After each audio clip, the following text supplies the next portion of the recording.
এই তো কিছুদিন আগে দ্রব্যমূল্যের ঊর্ধ্বগতি, মূল্যস্ফীতি সহ নানা বিষয় নিয়ে বিক্ষোভে নামে ইরানের সাধারণ মানুষ। এক পর্যায়ে বিক্ষোভ পৌঁছায় রক্তক্ষয়ী সংঘাতে। সাধারণ মানুষের ক্ষোভে নড়বড়ে হওয়ার পথে থাকে খামেনির মসনদ। বাইরে থেকে দেশটির জনগণকে বারবার সরকার উৎখাতে উৎসাহ দিতে থাকে বিশ্ব মোড়ল আমেরিকা, কিন্তু শেষ পর্যন্ত তা হয়নি। অভ্যন্তরীণ অস্থিরতার সামাল দিয়ে খাদের কিনারা থেকে সে সময় উঠে আসে ক্ষমতাসীন সরকার। কিন্তু সব শান্ত মনে হলেও ইরানের ভাগ্যের শনির দশা তখনও কাটেনি।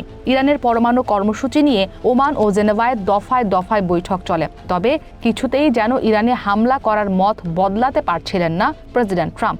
বৈঠকের মাঝেই মধ্যপ্রাচ্যের জলসীমায় একের পর এক সামরিক নৌবহর মোতায়েন করে চাপ বাড়াচ্ছিলেন তেহরানের ওপর। সবশেষ বৈঠকের ফলাফলেও খুশি হতে পারেননি ডোনাল্ড ট্রাম্প।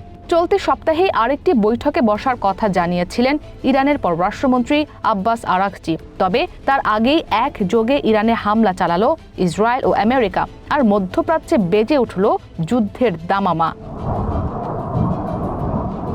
স্থানীয় সময় শনিবার দুপুরের দিকে আচমকা ইরানে যৌথ হামলা চালানো হয়। এরপরে ভিডিও বার্তায় আবারও ইরানের জনগণের প্রতি দেশটির শাসন ব্যবস্থা নিয়ন্ত্রণ নিতে আহ্বান জানান প্রেসিডেন্ট ডোনাল্ড ট্রাম্প। বলেন, কয়েক প্রজন্মের মধ্যে এটাই তাদের সবচেয়ে সেরা সুযোগ। যখন আমেরিকা অভিযান শেষ করবে তখনই সরকারের দখল নিতে ইরানিদের উৎসাহ দিয়েছেন তিনি। এ সময় আমেরিকানদের রক্ষায় ইরানে হামলা চালিয়েছেন বলেও দাবি করেন ডোনাল্ড ট্রাম্প। এদিকে আরেক ভিডিও বার্তায় ইসরায়েলের প্রধানমন্ত্রী বেঞ্জামিন নেতানিয়াহু তেহরানের শাসন ব্যবস্থা পরিবর্তনের ডাক দিয়েছেন। ইরানের সাধারণ মানুষের প্রতি স্বৈরাচারের জোয়াল ঝেড়ে ফেলে একটি স্বাধীন ও শান্তিপূর্ণ ইরান গড়ার আহ্বান জানান তিনি। বলেন, এই যৌথ সামরিক পদক্ষেপ ইরানের সাহসী জনগণের জন্য। এই হামলা তাদের নিজেদের ভাগ্য নিজেরাই নির্ধারণ করার পরিবেশ তৈরি করে দেবে।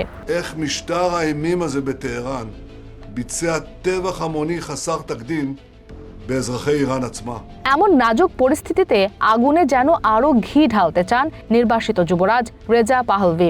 এক্স বার্তায় ইরানের জনগণের উদ্দেশ্যে বলেন, আমেরিকা যে সাহায্যের প্রতিশ্রুতি দিয়েছিল তা এসে গেছে।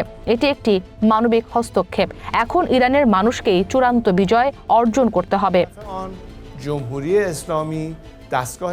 ইন্টারনেট এবং স্যাটেলাইট সম্প্রচারে কোনো ব্যাঘাত ঘটলে রেডিওর মাধ্যমে যোগাযোগের আশ্বাস দিয়ে পাহলভি বলেন, তারা চূড়ান্ত বিজয়ের খুব কাছাকাছি।